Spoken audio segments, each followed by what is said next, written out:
بچے لوگ بہت اللہ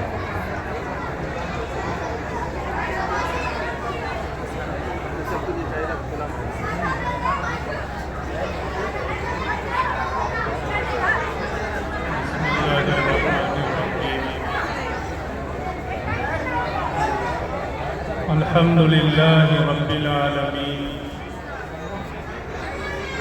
والصلاة والسلام على سيد الأنبياء والمرسلين وعلى آله وصحبه أجمعين أما بعد أعوذ بالله من الشيطان الرجيم بسم الله الرحمن الرحيم ذلك الكتاب لا ريب فيه هدى للمتقين وقال تعالى وإذ قال لقمان لابنه وهو يعظه يا بني لا تشرك بالله إن الشرك لظلم عظيم صدق الله العظيم سبحانك لا علم لنا إلا ما علمتنا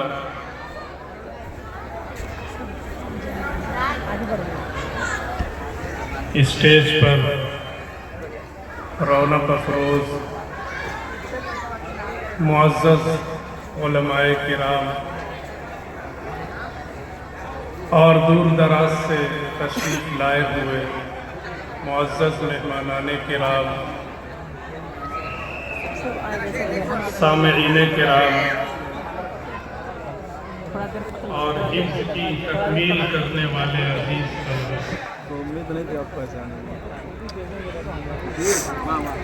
جہاں ایک طرف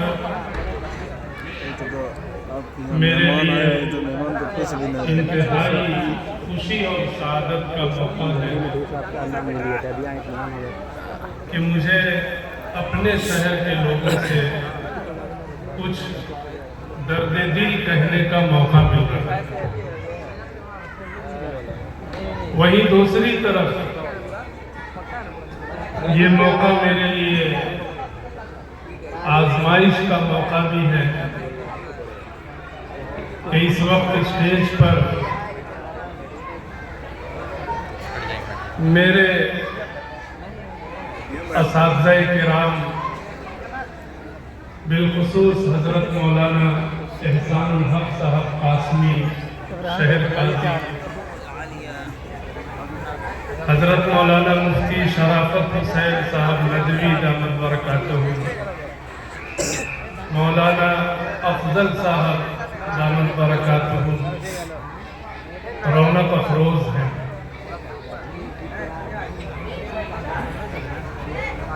ان حضرات کی موجودگی میں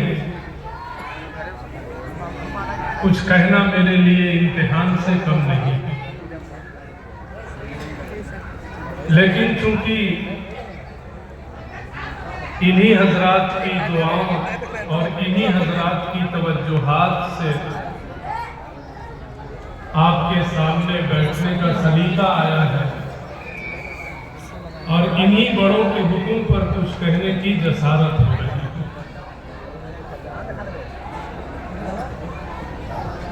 جلسے کا عنوان ہے تکمیل حفظ قرآن کریم اور اصلاح معاشرہ۔ میں کوشش کروں گا کہ ان دونوں موضوعات پر آپ حضرات کے سامنے کچھ بنیادی باتیں رکھ سکوں، اور آپ سے گزارش یہ کروں گا کہ آپ بھی اس مبارک محفل سے اپنے دامن میں کچھ دین کی باتیں عمل کے جذبے سے لے کر روانہ ہوں۔ سب سے پہلے میں حفظ قرآن کریم کی تکمیل کرنے والے طلبہ عزیز سے دو چار باتیں مختصر طور پر عرض کروں گا۔ پہلی بات، قرآن کریم کی تکمیل اپنے سینوں میں محفوظ کرنا، مجھے کوئی دقت نہیں، یہ اس کائنات کی سب سے بڑی دولت ہے۔ اللہ رب العزت نے اور اللہ کے رسول صلی اللہ علیہ وسلم نے ان حفاظ کرام کے اعزاز کے لیے جو انعامات رکھے ہیں، آخرت میں جو نعمتیں رکھی ہیں، اگر انہیں سنا جائے، سمجھا جائے، دل میں اتارا جائے تو ہر صاحب اولاد کی یہ خواہش ہوگی کہ وہ اپنی اولاد کو حافظ قرآن بنائے۔ بے شک، سبحان اللہ۔ میں دو تین انعامات کا تذکرہ کروں جن کے لیے، جو حفاظ کرام کے لیے رکھے گئے ہیں۔ سب سے پہلا انعام، یہ قرآن کریم جو آپ کے سینے میں محفوظ ہوا ہے،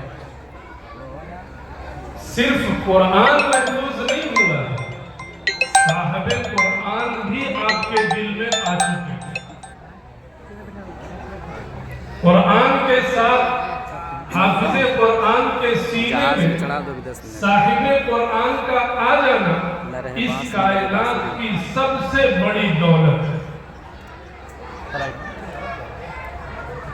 اور کیسے آپ کے دل میں صاحب قرآن سرکار عالم صلی اللہ علیہ وسلم آئے؟ قرآن کریم کی ایک آیت ہے، اللہ رب العزت ارشاد فرماتے ہیں، لو انزلنا هذا القرآن على جبل لرأيته خاشعا متصدعا من خشية الله۔ اگر یہ قرآن پہاڑ پر نازل ہوتا تو پہاڑ خوف زدہ ہو جاتا، اس کے ریزے ریزے ہو جاتے۔ کیوں؟ من خشیت اللہ، اللہ کے کلام کا جلال، اللہ کے کلام کا روب پہاڑ برداشت نہیں کر سکتا۔ سوال یہ ہے کہ پھر چھوٹا سا بچہ، 10-12 سال کا بچہ پورے قرآن کو اپنے سینے میں نہ صرف یہ کہ محفوظ کر لیتا ہے، روانی کے ساتھ اس کی زبان پر قرآن کی آیتیں جاری ہو جاتی ہیں۔ پہاڑ ریزہ ریزہ، لیکن حافظ قرآن پورے قرآن کو اپنے سینے میں محفوظ کر لیتا ہے، اسے کچھ بھی نہیں ہوتا۔ کیوں؟ حضرت حکیم الاسلام قاری محمد طیب صاحب رحمت اللہ علیہ لکھتے ہیں، اللہ کا جلالی کلام نبی اکرم صلی اللہ علیہ وسلم کے دل پر اترتا ہے۔ آپ کے دل پر اترنے کی وجہ سے اللہ کا جلال نبی کے جمال سے تبدیل ہوتا ہے، نبی کے حسن میں تبدیل ہوتا ہے، نبی کی رحمت میں تبدیل ہوتا ہے، اور حضور اکرم صلی اللہ علیہ وسلم کے جمال قلب سے ہو کر جب انسان کی زبان اور دل میں آتا ہے تو اس کا پڑھنا آسان ہو جاتا ہے۔ اس طرح سے صاحب قرآن آپ کے دل کے اندر آ چکے ہیں۔ یہ سب سے بڑا انعام ہے۔ دوسرا انعام، اللہ کے رسول صلی اللہ علیہ وسلم فرماتے ہیں، کل قیامت کے دن حفاظ سے کہا جائے گا، یقال لصاحب القرآن اقرا، اے حافظو، اے قرآن کو یاد کرنے والوں، صفوں میں کھڑے ہو جاؤ۔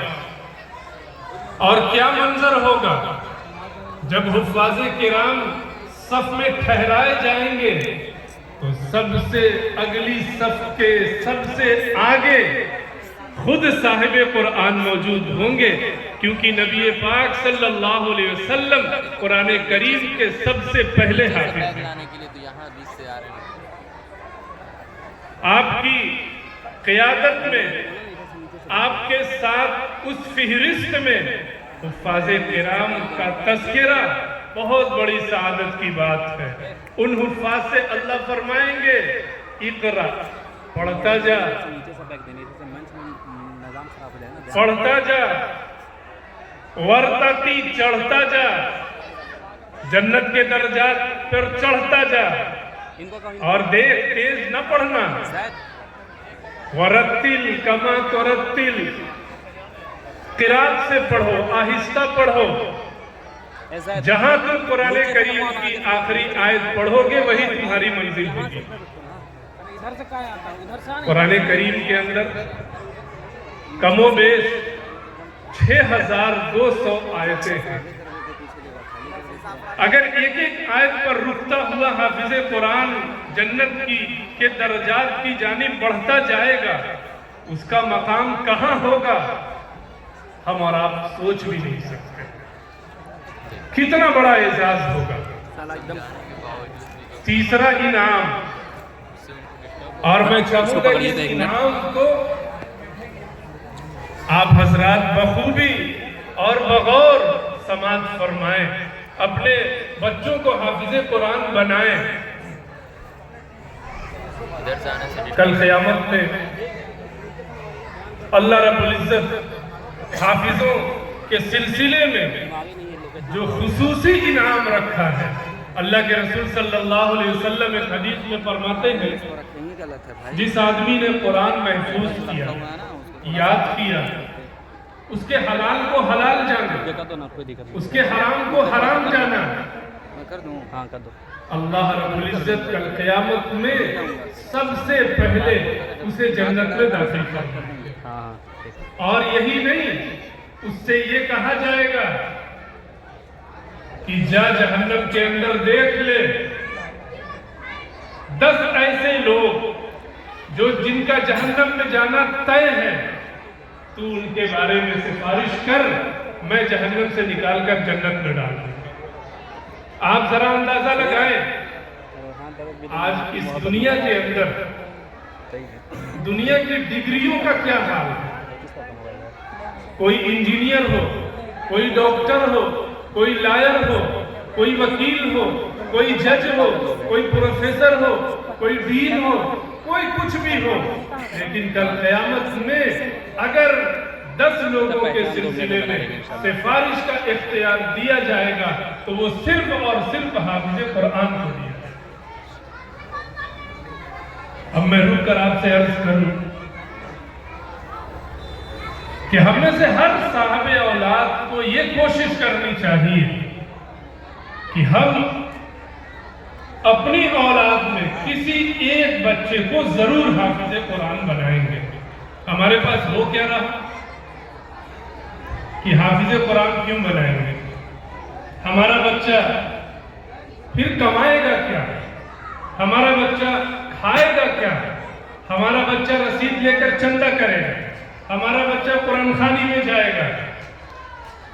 یاد رکھیں، یہ انتہائی غلط سوچ ہے۔ بلکہ میں اگر آگے بڑھ کر یہ کہوں کہ شیطان نے ہمارے دل و دماغ کو ہائی جیک کر رکھا ہے تو یہ غلط نہ ہوگا۔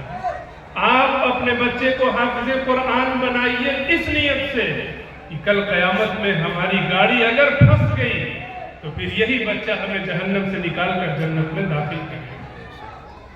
حافظ قرآن اس نیت سے بنانا ہے۔ بچہ کھائے گا کہاں سے، پیے گا کہاں سے، کیا پہنے گا، کہاں رہے گا، یہ ہمارے اس رب کا کام ہے جس کا یہ کلام اس کے سینے میں محفوظ ہوگا۔ رازق وہ ہے، ہم نہیں۔ ہمارا کام ہے اپنے بچے کو حافظ قرآن بنانا۔ آپ نیت کریں کہ ہم اپنے بچوں میں ایک کو ضرور حافظ قرآن بنائیں گے، اور جن کے بچے نہیں ہیں یا بچے بہت بڑے ہو گئے، کم از کم یہ نیت کر لیں کہ ہم کسی اور کے بچے پر اتنا خرچ کریں گے جتنا ایک حافظ قرآن پر خرچ کرنا چاہیے۔ انشاءاللہ اس سے بھی آپ کو دنیا اور آخرت میں فائدہ ہی فائدہ ہوگا۔ دوسری بات، حفظ قرآن کریم کی تکمیل ہو رہی ہے، حفاظ کرام کے سروں پر دستار رکھی جائے گی۔ دیکھیے اب آپ کو ایک نسبت حاصل ہو رہی ہے،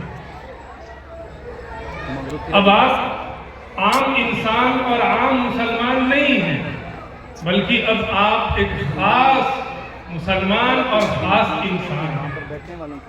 آپ کو اپنی اس نسبت کا لحاظ رکھنا ہے۔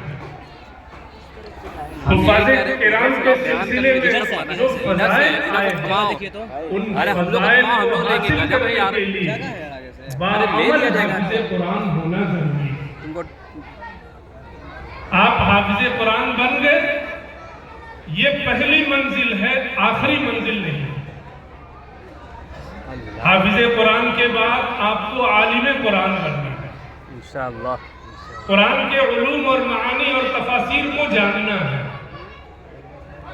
عالم قرآن بننے کے بعد آپ کو عامل قرآن بننا ہے، قرآن کے تقاضوں پر عمل کرنا ہے، اور عامل قرآن بننے کے بعد عاشق قرآن بننا ہے، قرآن کریم کی تلاوت سے اس کو محبت کا جذبہ رکھنا ہے، اور عاشق قرآن بننے کے بعد آخری منزل آپ کو خادم قرآن بننا ہے، زندگی بھر قرآن کریم کی خدمت کا جذبہ پیدا کرنا ہے۔